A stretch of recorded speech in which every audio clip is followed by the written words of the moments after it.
अमरत्व का वरदान किसने दिया था?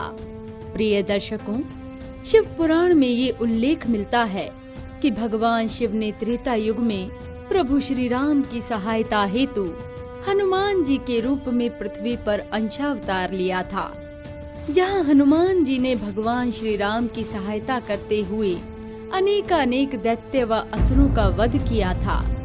ऐसे ही एक युद्ध का वर्णन हमें सुंदरकांड में भी मिलता है, जहाँ रावण पुत्र मेघनाद और हनुमान जी के मध्य एक महाप्रलयकारी युद्ध हुआ था। ऐसी ही धार्मिक व रोचक कथाओं के लिए हमारे चैनल को सब्सक्राइब करें और साथ ही साथ बेल आइकन को भी प्रेस करें, जिससे हमारी आने वाली वीडियोस आप तक पहुंचती रहें। अगर आपको ये वीडियो अच्छी लगे तो इसे लाइक भी करें। प्रिय दर्शकों, सुंदरकांड में हनुमान जी भगवान श्री राम के आदेशानुसार माता सीता की खोज करते हुए लंका में प्रवेश करते हैं, जहां माता सीता को खोजते खोजते वो अशोक वाटिका आ पहुँचे और हनुमान जी ने चिन्ह स्वरूप प्रभु श्री राम द्वारा दी गई अंगूठी माता सीता को देकर उनके शोक का निवारण किया। माता सीता प्रभु श्री राम की अंगूठी को देखकर अत्यंत प्रसन्न चित्त हो गई और उन्होंने हनुमान जी को अमरत्व का वरदान दिया। इसीलिए हनुमान जी को अष्ट सिद्धि व नवनिधि का दाता भी कहा जाता है। इसके बाद हनुमान जी माता सीता को ये विश्वास दिलाते हैं कि प्रभु श्री राम शीघ्र ही लंका पर आक्रमण कर लंकापति रावण की कैद से आपको मुक्त कराएंगे। सीता माता प्रभु श्री राम और अपने प्रिय देवर लक्ष्मण की कुशलता और उनके प्रयोजन हनुमान जी द्वारा सुनकर प्रसन्न हो जाती हैं। हे माता, 1000 योजन के समुद्र को लांग कर आया हूँ। इस कारण मुझे अत्यधिक भूख लगी है। क्या इस समय कुछ खाने को मिलेगा? हे प्रिय हनुमान, इस अशोक वाटिका में बहुत से मीठे और स्वादिष्ट फल के वृक्ष हैं। आप उन फलों को खाकर अपनी भूख को शांत कर सकते हैं। अवश्य माता, मैं शीघ्र ही अपनी भूख को शांत कर आपके सम्मुख पुनः प्रस्तुत होऊंगा। हनुमान जी माता सीता से आदेश लेकर अशोक वाटिका में पहुंच जाते हैं और वो वृक्ष से फलों को तोड़कर खाने लगते हैं। जो फल कच्चे व स्वादिष्ट नहीं होते, उन्हें वो जमीन पर गिरा देते हैं। इस प्रकार वो एक पेड़ से दूसरे पेड़ पर कूद कूद कर फलों को खाने लगे। ये सब देखकर अशोक वाटिका की रखवाली कर रहे राक्षस हनुमान जी को रोकने का प्रयास करते हैं, जिससे हनुमान जी क्रोधित होकर अशोक वाटिका के वृक्षों को जड़ से उखाड़कर उन राक्षसों के ऊपर फेंक देते हैं, जिसमें बहुत से राक्षस जो अशोक वाटिका की रखवाली कर रहे थे वो मृत्यु को प्राप्त हो जाते हैं और उनमें से कुछ घायल होकर रावण की सभा में चले जाते हैं।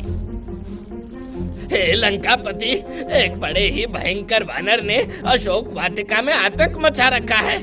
उसने अशोक वाटिका को पूर्णतः नष्ट कर दिया है। वो अशोक वाटिका के बड़े बड़े वृक्ष को उखाड़कर तिनके की भांति फेंक देता है, जिस कारण सैनिक या तो मृत्यु को प्राप्त हो जा रहे हैं या भयवश वहाँ से भाग जाते हैं। तुम कायरों की भांति यहाँ भाग आए, एक तुच्छ वानर का सामना भी नहीं कर पाए। तुम सब राक्षस सेना के नाम पर एक कलंक हो।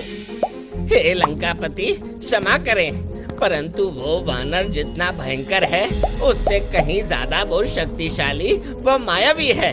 पल भर में अपने शरीर को छोटा या बड़ा कर लेता है, जिस कारणवश अशोक वाटिका के राक्षस उस वानर को पकड़ नहीं पा रहे हैं। एक तुच्छ वानर का इतना साहस कि वो लंकापति रावण के राज्य में आकर ऐसा करे।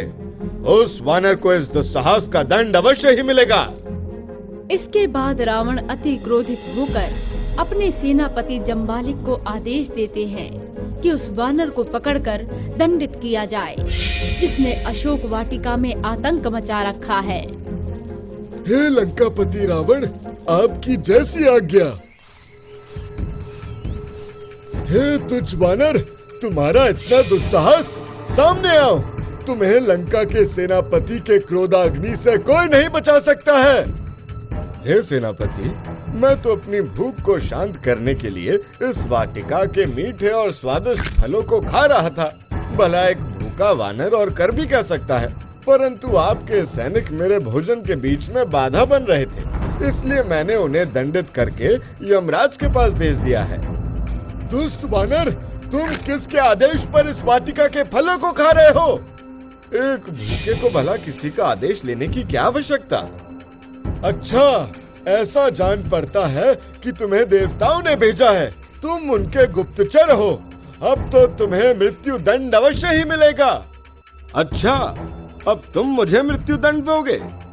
तभी हनुमान जी अशोक वाटिका से एक बड़े से वृक्ष को उखाड़कर जम्बालिक और उसके साथ आई राक्षसी सेना के ऊपर फेंक देते हैं, जिसके कारण जम्बालिक और उसके सैनिकों की तत्काल मृत्यु हो जाती है।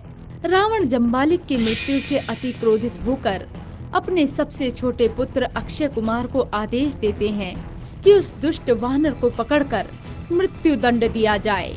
अक्षय कुमार अपने पिता की आज्ञा से हनुमान जी को दंडित करने अशोक वाटिका जा पहुंचा। फिर हनुमान जी और अक्षय कुमार के मध्य एक महाभयंकर युद्ध होता है।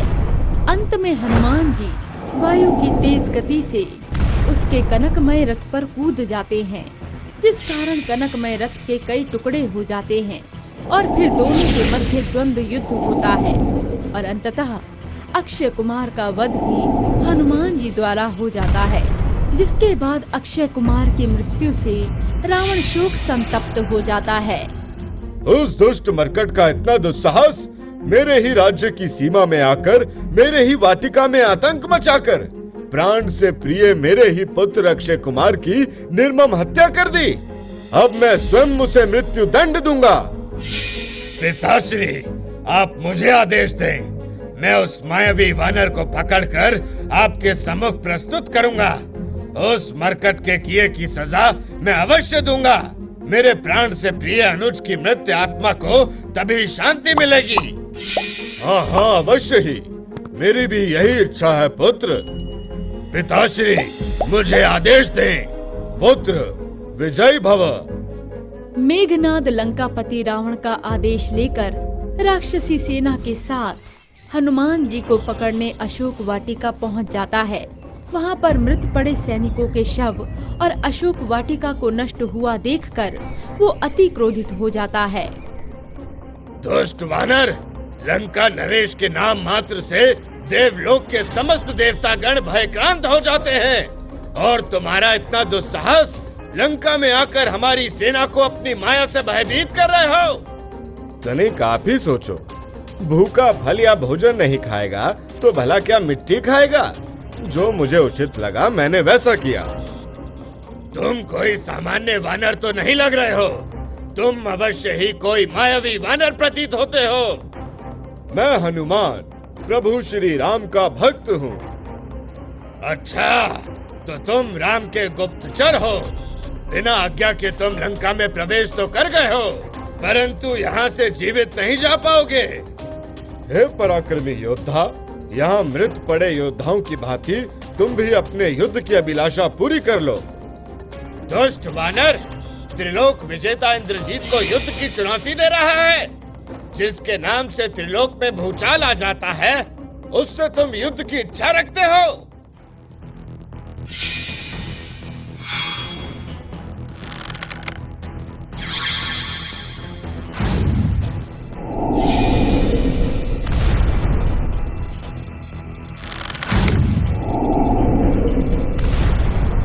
हे ब्रह्मदेव, आपके द्वारा दिए गए सारे अस्त्र शस्त्र व्यर्थ सिद्ध हो रहे हैं। अतः मैं आपके द्वारा दिया गया ब्रह्मपाश का प्रयोग इस मायावी वानर पर करने जा रहा हूँ।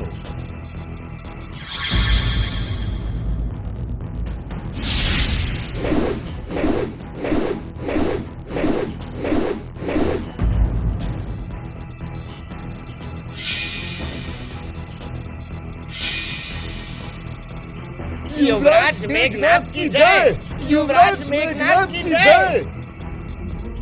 इसके उपरांत मेघनाद हनुमान जी को बंदी बनाकर रावण के सम्मुख प्रस्तुत करता है। रावण अपने अति अभिमान के कारण हनुमान जी की पूंछ में आग लगाने का आदेश देता है, जिसके परिणाम स्वरूप हनुमान जी ने स्वर्ण की लंका को भस्मीभूत कर दिया।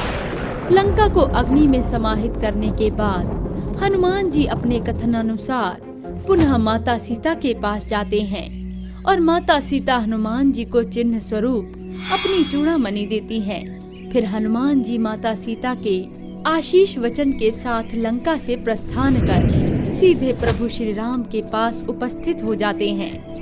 माता सीता की कुशलता जानकर प्रभु श्री राम अति प्रसन्न होते हैं और कुछ समय बाद लंका पर वो आक्रमण कर माता सीता को रावण से मुक्त कराते हैं। प्रभु श्री राम जब लंका विजय के उपरांत अयोध्या जा रहे थे तो मार्ग में उनकी भेंट ऋषि भारद्वाज से हुई। तब प्रभु श्री राम ने भारद्वाज मुनि से कहा कि हनुमान जी की बुद्धि और पराक्रम के कारण मेरी विजय लंकापति रावण पर हुई। अगर आपको ये वीडियो अच्छी लगी हो तो वीडियो